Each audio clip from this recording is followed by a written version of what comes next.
He hasn't said this guy's name yet. What the fuck is this stuff? I don't know.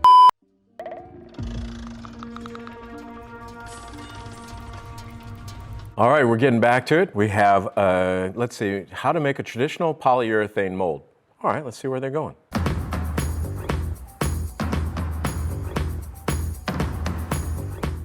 Hi, this is Kyle with Icon Poly, and today we're going to talk about making a urethane mold.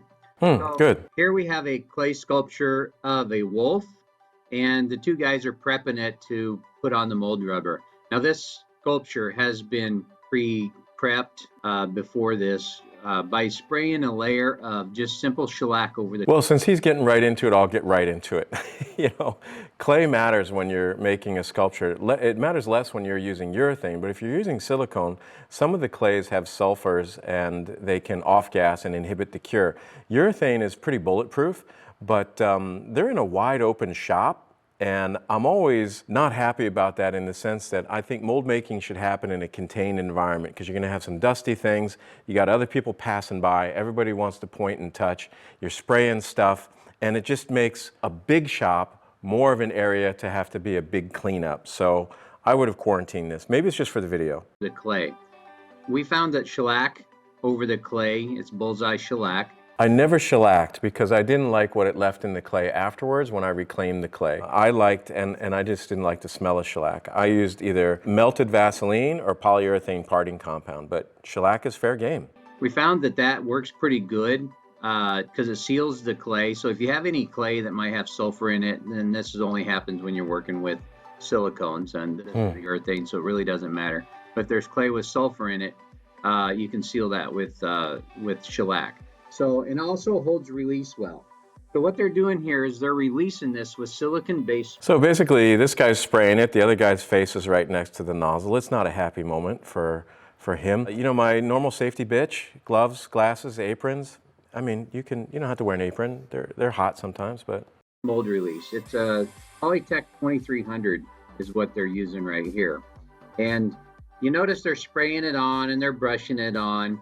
That's extremely important. You see that vapor cloud. By a layer of spray, brush. Here's the thing also, as a shop owner, I was always really looking out for my team.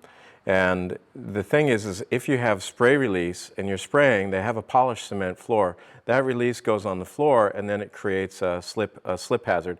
It's kind of like if you ever use an aerosol in the bathroom and you're like, whoa, what's on my floor? You know, you're about to go down. Another layer of spray, then brush. I use those trigger mechanisms to hold a spray can for this long. And they're about ready to start putting the rubber on. All right, they wrap their scale in plastic. This is a Polytek product as well. Okay, let's see. It's Polytek 7445 urethane. This is what mold makers with sneaky eyes look at, right? This I know, this is called a static mixer. So I know that it's coming from a dispensing machine. Over here, that's a Pro Meter from Michael Engineering. They're great machines. We have 2 of them in storage. Anybody want to buy them? They're in mint condition. We only pumped platinum through them. And I didn't mean to be a sales pitch. It's just that sometimes machines are hard to get. There's a long build time. And their machines are so freaking good. Anyways, here's how those machines work. They take part A and B. They take them in 2 separate hoses right to what's called the manifold, which he's holding. And then the 2 materials come together and they're ejected through this static mixer, which is this straw. And inside that straw, there's like this propeller. It's not a propeller that moves. It's just this full, it looks like a little Whizzle propeller. There's like 30 of them. And by the time the 2 materials mix, they're going crisscrossing this static. It's not moving in there. The material's moving, the mixing is not. They just go back, back, back, back, back, and by the time they come out of the mixer, they're mixed. So when he stops pumping, all of the material in front of this way back is not catalyzed. It's not going to set. But this way forward will set. So those static mixers are one and done when you've used it for the day or for the hours of the set time. And what's strange to me is this piece here means that he didn't clear his static mixer first and balance it out, because only perfectly mixed material should come out of that static mixer. He didn't prime it.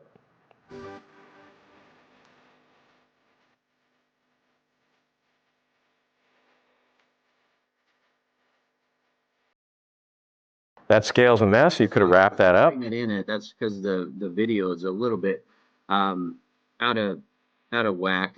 So why he's mixing it? This would be the second layer. Okay, that to me is confusing. Maybe I'm misidentifying the machine, but it looked exactly what I described. It should have come out of that machine mixed and ready to use. Our machines is like, you're done. First layer, the Polytek 745 has a yellow pigment to it. Here, he's actually prepping the second layer. That's why he put the pigment in it. We put the pigment in it, and it's just Okay. smooth on UV pigment. We do that so you can see where you're putting the rubber on. It's Okay. really that simple. So here, what you're seeing him do is in that 7445, he's mixing a polypropylene fiber in there. I think this is a bullshittery moment. I don't think that's a fiber. I think that's Cisil. I've used Cisil a lot, and that looks just like it. That is stuff you do not want to breathe. It gets everywhere. You have to use ventilation, and this is chaos over here. All this stuff, what are you going to do, sweep it? It's going to be an airborne particulate that just stays in your lungs with you. The other thing that I noticed is, I know he's making a video, but I know the names of everybody in my shop. It's not this guy and he is. It's John, it's Mark, it's Eric, and we all have nicknames. I mean, where's the love? Now it's a thickening agent as well as a strengthening agent. It is. Cisil will add strength. You can use what's called microballoons as well. I think the hazard level is about the same.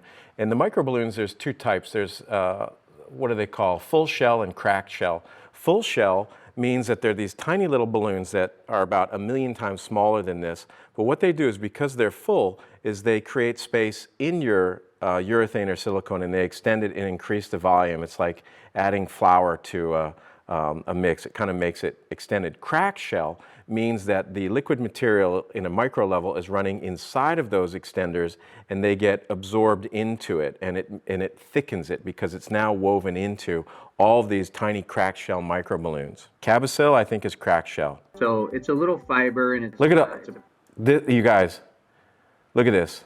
This is not what you want.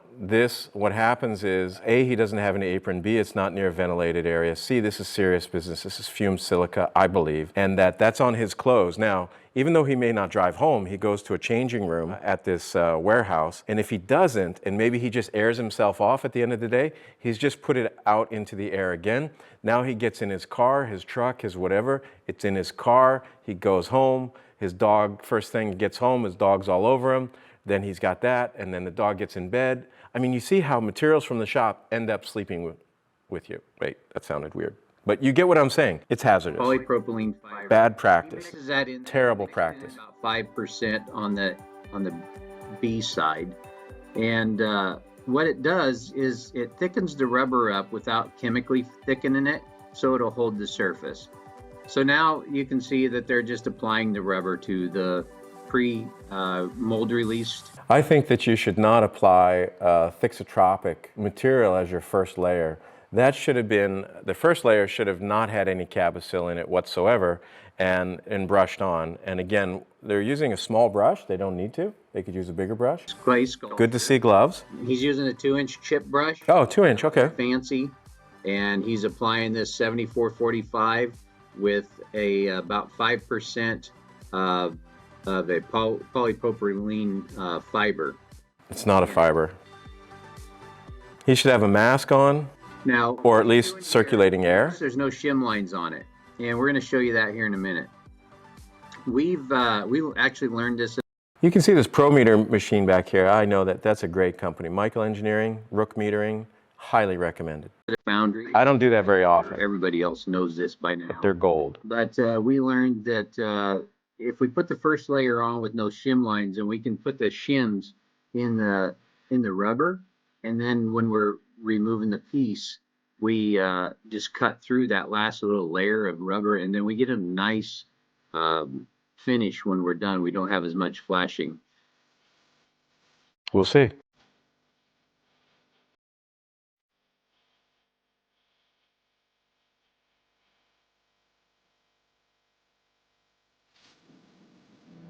Okay, we got a little Wolfie. So he's got the first layer on. And now we always blow out our layers with air. I don't think that's needed on a thixotropic layer because really the material's not going to move much. The whole reason of not having any filler in the first layer at all is so that it's like syrup over a pancake. You want it to go in everything. So this air thing is a wasted step. There's a mold that I made of a rocking horse, a little rabbit rocking horse. I'm going to show a couple pictures of that because it's a four-legged piece also, and it's going to have a lot of relevant pieces, but I think I show more detail in my process than theirs.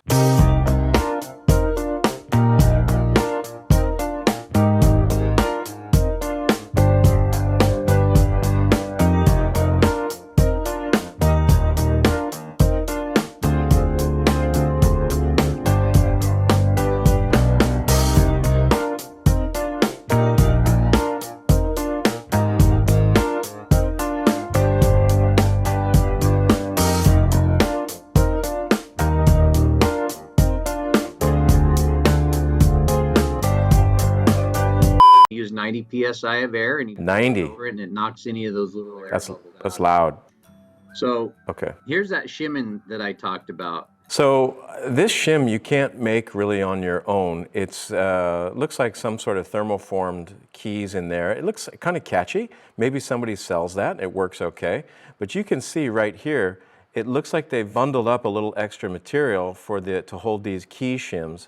And I don't think that's necessary. I've had 100% success with aluminum shims. At the very least, if you need to build a key at the same time, you take a flat aluminum shim, and then in the HVAC department at Home Depot, they sell a crimping tool that you squeeze it, and it will create a waffle pattern in a piece of metal. It's for reducing the outer diameter of HVAC tubing, so you can slide tubing into one another. And that's how I used to make my keys. Was I just crimp the shim, and it would be pretty instant. They don't have enough light in their shop either. That matters, by the way.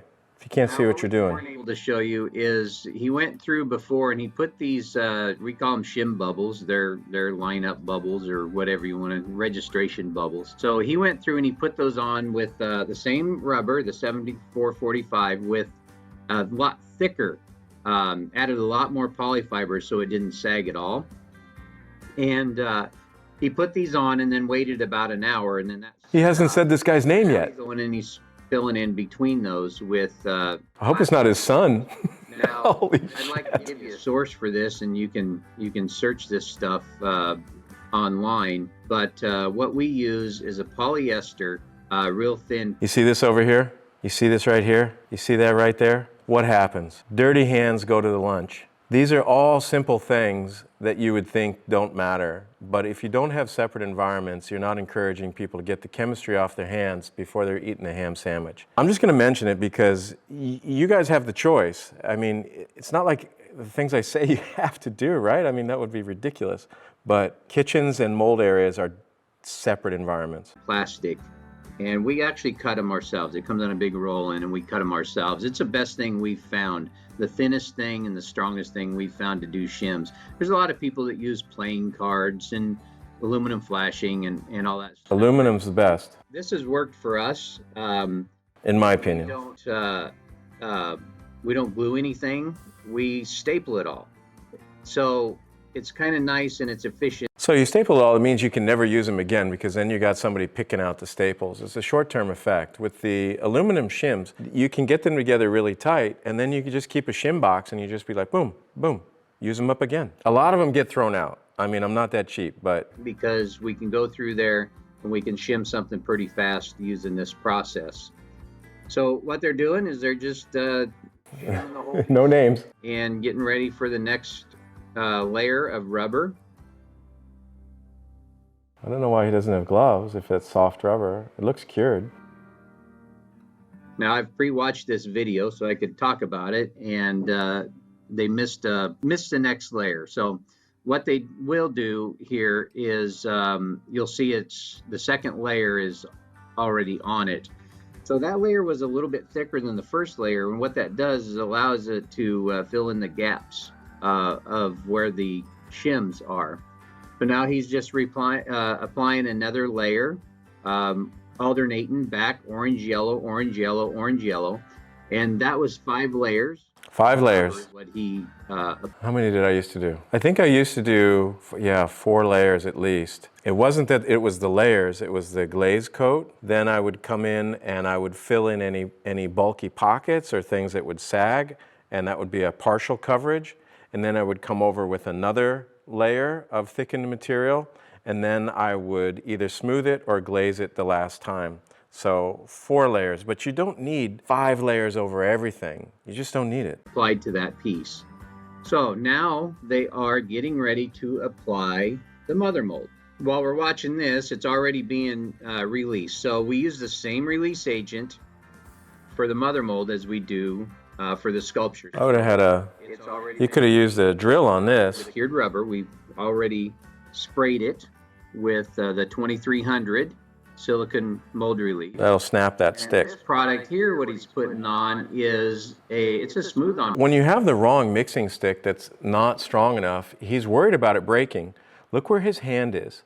His hand is right there, really low onto the stick. Just get a stronger mixing stick and you're good to go, or zonk 2 of those together and you're stronger. The other thing is he's holding the material right in his lap. You know, the belly's not a tool, so if you'd had a mixing drill, you could have mixed a little, spun it, mixed a little, spun it, mixed a little, spun it. It doesn't matter if this has air bubbles in it. Your urethane has captured the detail of the wolf. Your mother mold only has to capture like 80% of the detail. It does not have to be a perfect cosmetic fit. Smooth On's plastic paste product. So he's applying a thin layer of this, and we've done this for a lot of years, and we thought we'd show it to people. I'm sure there's other people that do it. I never did it with urethane. I ain't smarter than anybody else. I just was comfortable with another material. Applying a really thin layer on this, and what that is, that's a primer layer for a fiberglass reinforced piece. Once he gets that on there, and it's actually a lot thinner than it looks here. He's only going to be putting that on about a 1/16 of an inch thick, maybe an 1/8 in some spots, like in the crotch and stuff. It kind of builds up in there, in the corners of the edges. And then you saw the other guy go in there. And, the other guy. 1 or 2 blocks all around that shim. I'm joking about that, but the psychology of that is really important, because hand-ufacturing is about craftsmanship. It's about not just how to make something, but it's also about elevating the appreciation for people who are using their hands as a work of fine art, to make fine art and things like this. So when I hear people pointing to that guy or this guy or this guy or that guy, to me it's a diminishment of their skills that they're either developing or that they already have. People who work with their hands are not freaking idiots. So it's a slip. I know he's not even thinking of that, and then I'm like doing this craftsmanship woke culture thing. It's not that. It's that at some point, if these guys stay with it, they're going to be master craftspeople, and I think that what they're doing is of great value right now, even if the guy who's paying them doesn't really see it that way. He could have a lot of love for these guys, but in the video, he's not expressing it. Now, what the fuck is this stuff? I don't know.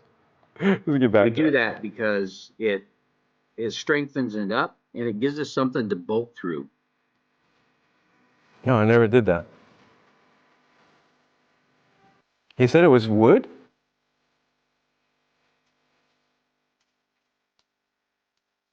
Maybe it's a good idea. We'll see. So, oh. see that he's applying That's the classic. Oh. Let me get to an image. Okay. So chopped glass is really neat. What he's doing is terrific, but what you can't see with chopped glass is whether you make it yourself or you buy it pre-chopped, there are micro glass dusts when you use this stuff. And he's just tossing it around because he's thinking it only exists as a strand. But that strand is sort of embedded with glass dust. It's sort of like, oh, I'm just going to go suck some insulation right now. I don't need a mask. And because he's like, those fibers aren't getting in me. You know what? Everything around the fiber is coming to him because it's statically charged. Don't do this. Don't throw glass like this. Not dry. Chop this ourselves. We have a chopper, and we chop these about 1/2 inch. Those choppers are a pain in the ass. What happens is you have a big roll. It's like a big spool of yarn. And then you feed this, it's like fiber optics. There's like 100 little pieces of strands that make one small cable, and you feed it through this roller gun, and you point it at a bucket. We used to shoot them into 55-gallon drums, and it just fly through there. It would go, you know, like this. But then the machine would be like, it was a disaster. It would stop cutting, and then it'd shoot the ropes there. So you got to know how to do it, and you got to have sharp blades. If you're cutting your own glass, you're doing this a lot. Hello, big batch of chop strand filler. Out of roving, and then we just rub it on, and that gives us some glass reinforcement. What it allows us to do, I don't like that. this is a urethane mother mold. It's not a polyester mother mold. So what it allows us to get is, it allows us to get a fairly strong mother mold that's really light, and it's also flexible. Conceptually, it's the right idea. Just he's not taking care of himself. This will flex enough. It holds its shape when we're rotocasting, but it will flex enough to come off of that. So now I don't know why craftspeople, some of them decide not to take care of themselves. You only got 10 of these, 2 of these, 2 of these. I'm like, it's not like there's a lot to waste. And I wanted to have a healthy career after my mold making career. I just didn't want that to diminish me. done is he went around the shim, and he Did he say the name, John? glass in with a brush. You saw that just right before. Nice job, boss. And now he's rolling the rest of that glass in, and it's going to roll in, and it's starting to absorb into that plastic paste. I mean, for what he's doing it right. So now we have the base down, and now he's moving on to wetting out that glass.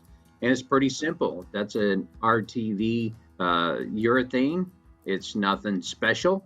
It's a fast setting urethane, so you'll actually start seeing this thing turn white here.